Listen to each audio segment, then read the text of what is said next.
O líquido é notório por não ser capaz de manter a sua forma, a menos que seja forçado artificialmente por um tempo a estar em um recipiente, moldado por uma forma externa. O que nós somos nesse mundo, ou o que o próprio mundo é, somos líquidos. O mundo é líquido. Para Zygmunt Bauman, a modernidade é precisamente o grau de liquidez com o objetivo de dissolver o mundo sólido e refazê-las em um molde diferente. Este é um conceito sociológico moderno, proposto por ele para substituir o conceito de pós-modernidade pelo conceito de modernidade líquida.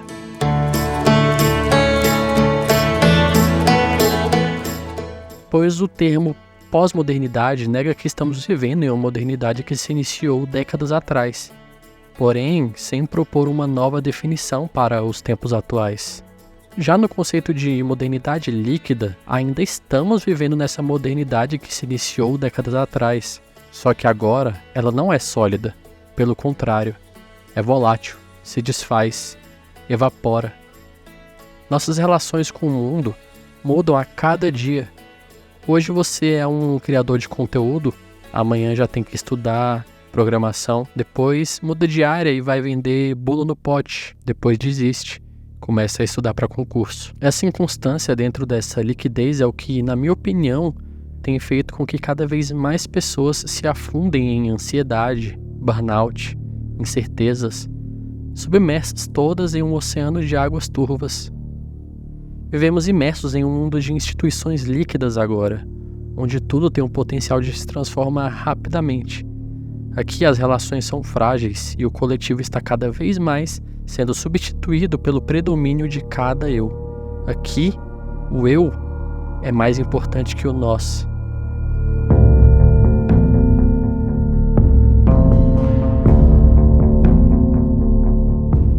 E se por um lado a liquidez do mundo aumenta a velocidade com que a informação viaja para lá e para cá, por causa das tecnologias, por outro lado a nossa visão fica míope debaixo dessa imensidão de água.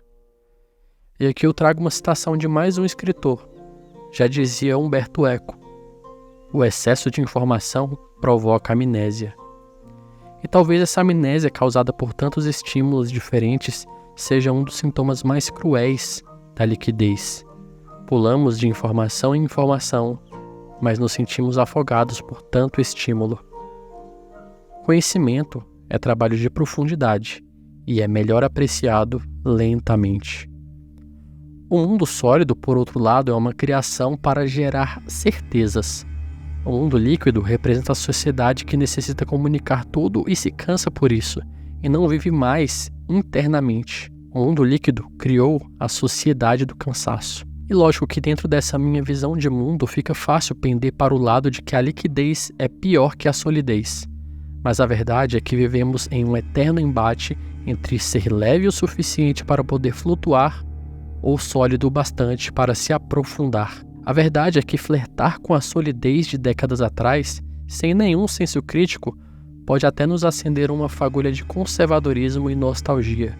E por isso digo que somente em um mundo de relações líquidas é que podemos criar coágulos de ideias que podem se concretizar e se institucionalizar como importantes para o modo como vivemos o mundo. Dissolver é um processo de colocar um soluto dentro de um solvente, fazendo com que o meio disperse o cerne de um todo. É como colocar tudo dentro de um liquidificador e bater até virar só um. Coagular é o processo de inserir um agente coagulador dentro de um meio dissolvido, aglutinando uma estrutura sólida dentro desse todo, dentro desse fazendo com que o que era líquido possa se tornar sólido novamente. Portanto, em um mundo líquido em que tudo foi dissolvido, eu acredito que cada criação, em que aqui eu vou ter a liberdade de chamar de arte, é um coágulo iluminado embaixo desse oceano de incertezas. Cada arte, cada coágulo, nos guia e facilita a nossa vida em um mundo de infinitos estímulos e nos ajuda a nos equilibrar entre o leve e o pesado, entre o sólido e o líquido. De um lado, temos a incompatibilidade entre desejar fincar os pés no chão e estar boiando a esmo em um oceano de estímulos infinitos. Do outro lado, temos a fugacidade, a leveza da liquidez da vida. Em meio a todo esse processo de dissolver e coagular e dissolver, o maior dilema que eu tenho é sobre a insustentável leveza do ser.